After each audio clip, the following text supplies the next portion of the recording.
Selamat pagi pendengar setia Radio Cakrawala yang diberkati Tuhan kita Yesus Kristus. Salam jumpa pagi ini sahabat Cakrawala. Apa kabar bagi kita semua? Doa dan harapan saya sahabat Cakrawala terus ada dalam penyertaan Tuhan, dalam kebaikan-kebaikan Tuhan, dalam sukacita dan juga kesehatan yang Allah terus anugerahkan bagi kehidupan kita. Senang sekali rasanya pagi ini sahabat Cakrawala, saya Kapten Jeffrey Manansang kembali dapat menjumpai kita semua dalam program acara Roti Hidup. Program-program acara yang saya tahu sudah menjadi berkat bagi sahabat Cakrawala melalui renungan-renungan yang sudah disampaikan oleh hamba-hamba Tuhan yang pastinya sudah menguatkan kita, yang pastinya sudah membantu kita untuk memahami firman Tuhan sehingga kita dapat melakukannya dalam kehidupan kita. Pagi ini sahabat Cakrawala, selama beberapa menit ke depan kembali kita akan bersama-sama di program acara Roti Hidup ini. Dan secara khusus di minggu-minggu kesengsaraan Tuhan Yesus ini, kita akan membahas mengenai sengsara Tuhan kita yang berdampak penuh bagi kehidupan kekristenan kita. Sahabat Cakrawala, sebelum kita membaca dan juga merenungkan bagian firman Tuhan, saya mengajak kita untuk bersama-sama berdoa. Mari kita berdoa. Bapa di sorga, Tuhan Yesus Juru Selamat kami datang kepada Tuhan pagi ini, bersyukur untuk anugerah-Mu bagi kehidupan kami. Terima kasih untuk pertolongan Tuhan. Sepanjang malam kami sudah beristirahat, dan pagi ini kami sudah boleh bangun dengan tubuh yang diberkati. Mengawali hari ini Bapa, kami ingin mendengarkan renungan firman Tuhan, bagian firman yang akan menjadi rema, menjadi roti bagi kehidupan rohani kami, sehingga kami boleh menjalani kehidupan dengan pemahaman penuh tentang firman Tuhan bagi kami. Hamba-Mu yang akan berbicara atas nama Tuhan pagi ini, hamba mohon supaya Engkau kuasai, sehingga benar-benar Tuhan kami boleh belajar bersama apa kehendak Tuhan bagi kehidupan kami. Berfirmanlah, kami siap mendengar. Dalam nama Tuhan Yesus Juru Selamat kami berdoa. Amin. Amin. Pendengar setia Radio Cakrawala yang diberkati Tuhan kita Yesus Kristus, dalam kalender gereja kita masih sedang terus berada dalam minggu-minggu sengsara Tuhan Yesus Kristus. Di minggu kemarin sahabat Cakrawala, di gereja-gereja kita pasti kita sudah mengikuti satu rangkaian ibadah Minggu Palma. Nah, di minggu-minggu ini saudara-saudara, gereja pada umumnya memfokuskan pengajaran untuk kita memandang kepada kesengsaraan Tuhan Yesus. Kalau kita menganalisa, maka sesungguhnya minggu-minggu sengsara ini tidak saja berhubungan dengan sengsara Tuhan Yesus, tetapi juga berhubungan dengan keadaan dunia saat-saat ini. Kita harus mengakui bahwa dunia sedang berada dalam situasi-situasi sulit. Namun fakta Alkitab menyatakan, sebelum orang percaya mengalami penderitaan, Tuhan Yesus sudah lebih dulu menderita. Nah sahabat Cakrawala, tema Gereja Bala Keselamatan tahun ini adalah bejana kekudusan di dalam Kristus. Saya selalu serius melihat bahwa ketika kita bicara tentang bejana, maka sesungguhnya bejana itu adalah sesuatu yang biasa saja. Tanah liat yang dibentuk. Yang membuat bejana itu menjadi berharga sebenarnya adalah isinya. Apa yang mengisi bejana itu, maka itu akan lebih berharga. Dalam perenungan beberapa waktu lalu saya memberi perumpamaan. Jika satu bejana, yang ada dua bejana, yang satu diisi emas dan yang satu diisi lumpur, maka saya yakin bahwa bejana yang berisi emas akan menjadi lebih berharga dibanding dengan bejana yang berisi lumpur. Nah, jika bejana dimaksudkan sebagai pribadi Anda dan saya, maka sesungguhnya isi bejana kita, isi bejana hidup saudara dan saya adalah karya yang dilakukan oleh Allah. Nah, sadar atau tidak bahwa sebagai orang percaya, salah satu hal yang penting yang mengisi hidup kita itu sebenarnya adalah karya penebusan Kristus. Karena itulah yang membuat kita menjadi berarti. Itu sebabnya saudara-saudara, dalam minggu-minggu membahas kesengsaraan Tuhan Yesus ini, saya akan membahas korelasi antara bejana kekudusan dengan kesengsaraan Kristus. Bejana kekudusan dan kesengsaraan Kristus. Mari kita melihat pembacaan firman Tuhan dalam Yesaya 53 ayatnya yang pertama sampai ayatnya yang ke-12. Yesaya 53 ayat yang pertama sampai ayat yang ke-12. Tetapi saya membagi khotbah ini menjadi dua bagian. Untuk hari ini kita akan membaca Yesaya 53 ayat 1 sampai 6 dulu. Nanti besok kita akan membaca ayat-ayat selanjutnya. Yesaya 53 ayat 1 sampai 6. Bapak Ibu yang punya Alkitab di rumah, kita bisa membaca bersama-sama. Silakan ambil Alkitab saudara, Yesaya 53 ayat 1 sampai 6. Saya akan menuntunnya dari tempat ini. Demikian firman Tuhan. Siapakah yang percaya kepada berita yang kami dengar? Dan kepada siapakah tangan kekuasaan Tuhan dinyatakan?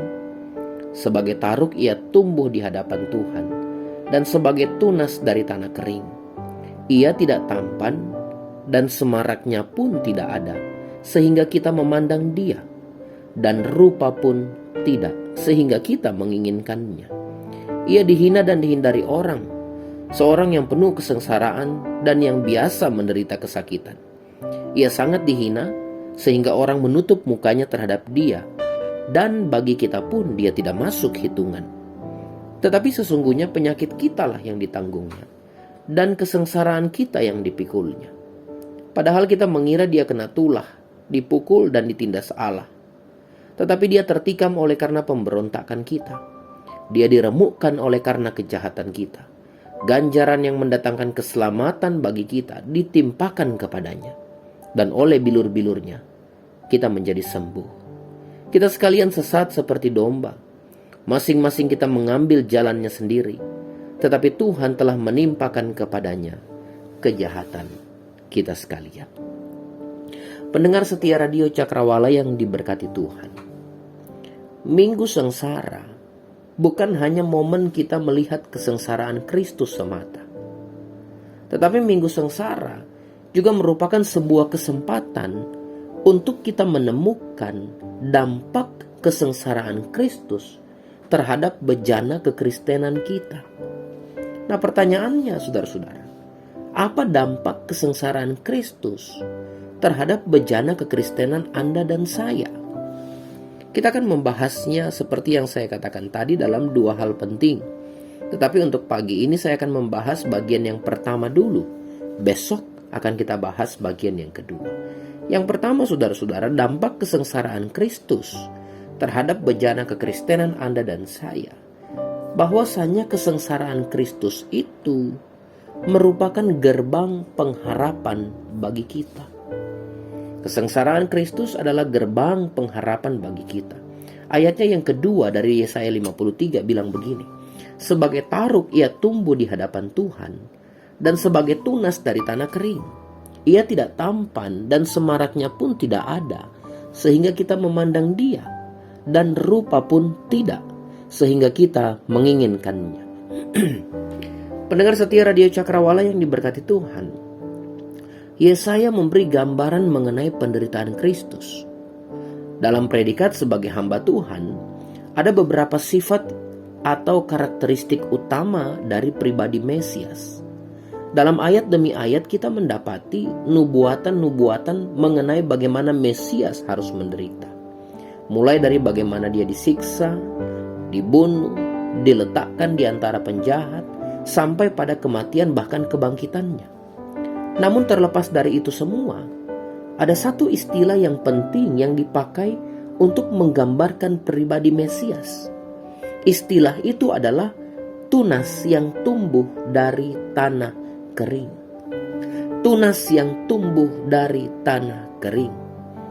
Istilah ini saudara-saudara sesungguhnya adalah sebuah kondisi yang berlawanan. Sebab bagaimana mungkin dari tanah kering akan tumbuh tunas? Bukankah tanah kering tidak memungkinkan adanya kehidupan? Maka sangat tidak mungkin sebenarnya kalau ada tunas yang tumbuh.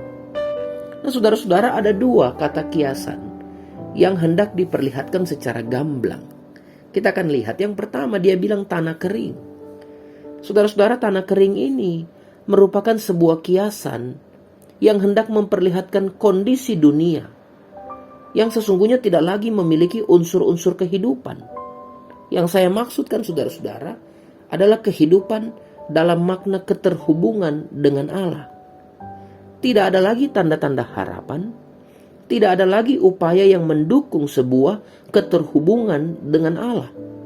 Intinya, dunia sedang ada dalam kematian. Dunia sedang ada dalam kekeringan. Istilah yang kedua, tunas, saudara-saudara.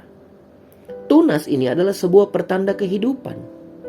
Tunas adalah harapan akan adanya pertumbuhan. Bagi kita yang senang dengan tanaman, saudara-saudara, tunas merupakan bukti adanya pertumbuhan sebuah tanaman. Nah, kitab Yesaya mengambil kata tunas untuk kiasan dari kehadiran Mesias, atau bisa saja dipahami sebagai adanya kondisi pengharapan oleh Kristus yang tumbuh di tengah kekeringan dunia ini. Nah, saudara-saudara, makna apa yang kita bisa tangkap dari bagian ini? Dunia yang rusak akibat dosa ini ternyata tidak lagi mampu menumbuhkan harapan. Situasi-situasi yang ada pun bahkan kadang tidak sesuai harapan. Bahkan ada kondisi-kondisi yang membuat orang putus harapan. Manusia dalam segala upayanya pun tidak dapat menemukan secercah harapan. Tidak ada kehidupan yang dapat dipertahankan di tengah-tengah kekeringan. Namun coba lihat, kehadiran Kristus adalah sebuah pertanda kehidupan baru dimulai. Kehadiran Kristus adalah perlambang harapan baru terbuka. Sesuatu yang tidak lagi bermakna kehidupan, sesuatu yang sudah kering oleh inisiatif Allah, maka kehidupan ditumbuhkan kembali.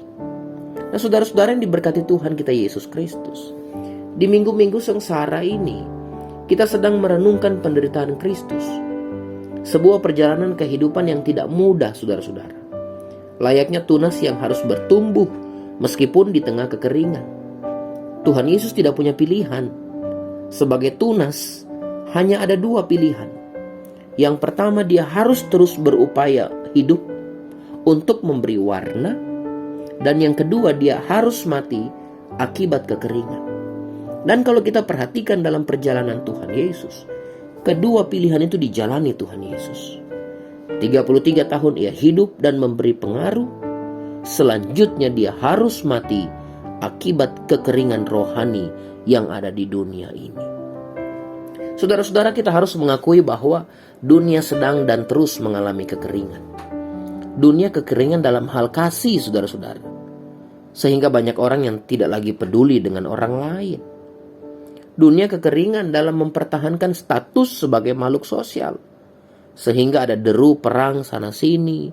Ada orang-orang yang memperkaya diri sendiri. Ada penimbunan-penimbunan minyak goreng yang lagi marak-maraknya, saudara-saudara. Dan semua akibat manusia kering dalam mempertahankan status sebagai makhluk sosial. Dunia kekeringan dalam hal percaya diri. Sehingga ada orang yang harus mengakhiri hidupnya akibat banyaknya tekanan. Dunia kekeringan dalam hal kekudusan. Sehingga ada orang-orang yang tidak lagi peduli dengan Tuhan dan menikmati hidup dalam dosa. Banyak kekeringan lain yang juga terus menjadi masalah dalam dunia ini.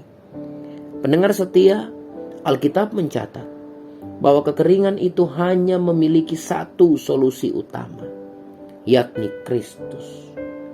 Kehadiran Kristus adalah harapan satu-satunya. Ingatlah bahwa Tuhan Yesus menyebut dirinya sebagai sumber air hidup. Barang siapa minum daripadanya, ia tidak akan haus lagi. Apa pelajaran penting yang dapat kita bawa untuk menjalani kehidupan kita?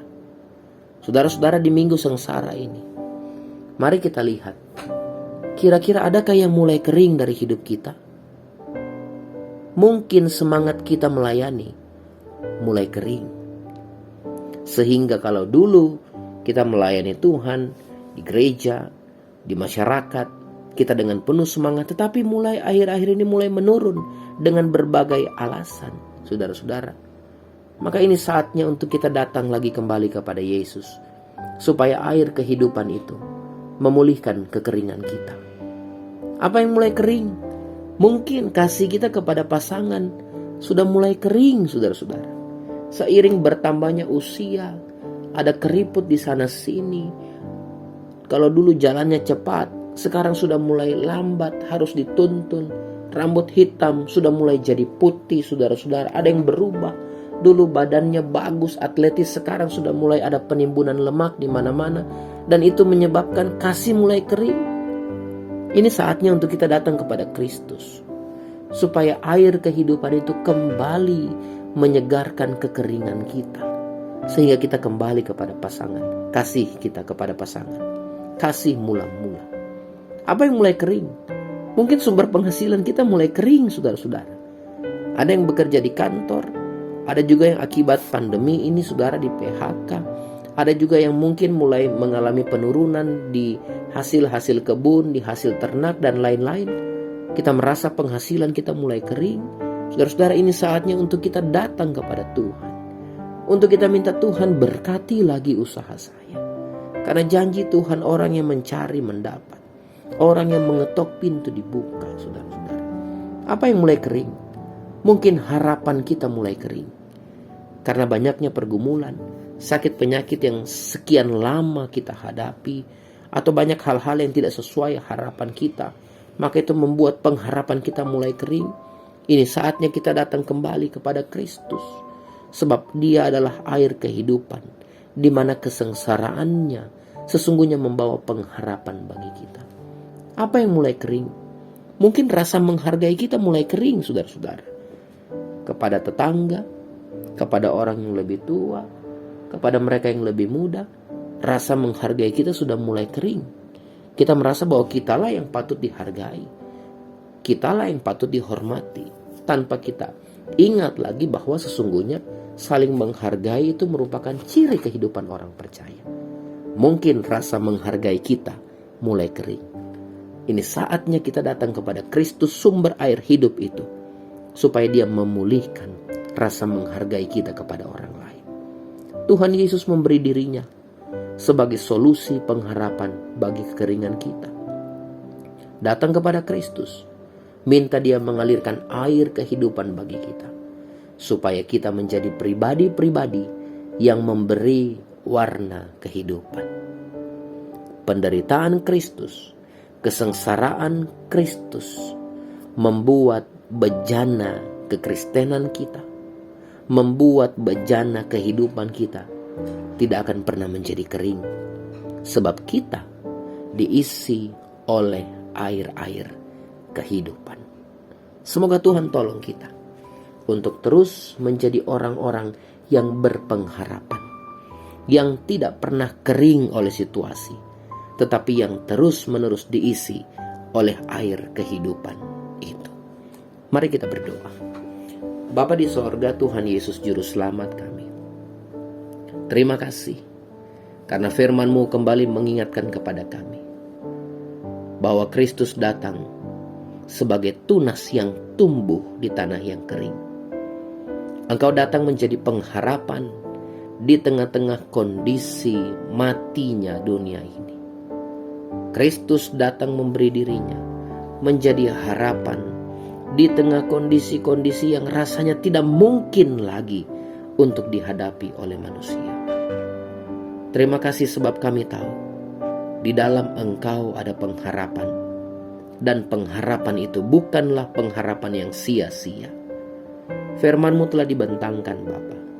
Kami mohon supaya Roh-Mu akan terus bantu kami untuk dapat memahami secara khusus air kehidupan daripada Tuhan akan terus mengalir dalam kehidupan kami, sehingga kami bukan menjadi tanah kering, tetapi kami menjadi tanah yang subur, di mana tunas pengharapan Kristus terpancar melalui kehidupan kami. Bapa di sorga, pagi ini hamba berdoa bagi semua pendengar setia kami, baik mereka yang mendengar melalui gelombang 89,2 FM Palu, saudara-saudara yang mendengar melalui siaran YouTube kami, maupun mereka yang mendengarkan melalui radio streaming kami. Bapa, dimanapun kami berada pagi ini, hamba mau berdoa biarlah penyertaan Allah bersama dengan kami dalam segala aktivitas pekerjaan mereka. Ada yang bekerja di kantor, ada yang bekerja di instansi-instansi pemerintah, ada yang bekerja sebagai guru, mereka yang bekerja sebagai petani, mereka yang bekerja sebagai orang-orang yang mengerjakan sebagai buruh. Kami mohon supaya Allah akan menolong mereka semua hari ini. Kami percaya bahwa perlindungan Tuhan pun ada bersama-sama dengan mereka. Kami juga ingat bagi mereka yang sudah tidak lagi bekerja, yang sudah pensiun, yang sudah ada di rumah menikmati waktu-waktu dengan keluarga. Kami mohon juga supaya kekuatan daripada Tuhan bersama dengan kehidupan mereka. Di minggu-minggu Prapaskah ini Tuhan, minggu-minggu memperingati sengsara Tuhan Yesus ini, biarlah kami terus menyadari bahwa kesengsaraanmu itu berdampak besar bagi kehidupan kami. Berkatilah terus pelayanan Tuhan di radio ini. Semua penyiar yang akan menyiar hari ini diberkati oleh Tuhan. Alat-alat fasilitas yang kami gunakan dijaga dan dipelihara oleh Tuhan. Terima kasih Bapa di sorga. Ini doa permohonan kami, syukur kami. Dalam nama Tuhan Yesus, kami mau sambut hari baru ini bersama dengan berkat dan rahmat Tuhan yang baru bagi kehidupan kami. Dalam nama Tuhan Yesus kami berdoa. Amin. Amin. Pendengar setia Radio Cakrawala, terima kasih kita sudah bersama-sama dalam program acara Roti Hidup pagi ini. Kita akan kembali berjumpa besok hari di waktu yang sama dalam program yang sama. Dari Jalan Maluku nomor 20, saya Kapten Jeffrey Manansang pamit undur diri. Selamat pagi, selamat beraktivitas, selamat menikmati air kehidupan yang terus terpancar dari dalam diri kita. Tuhan Yesus memberkati. Haleluya.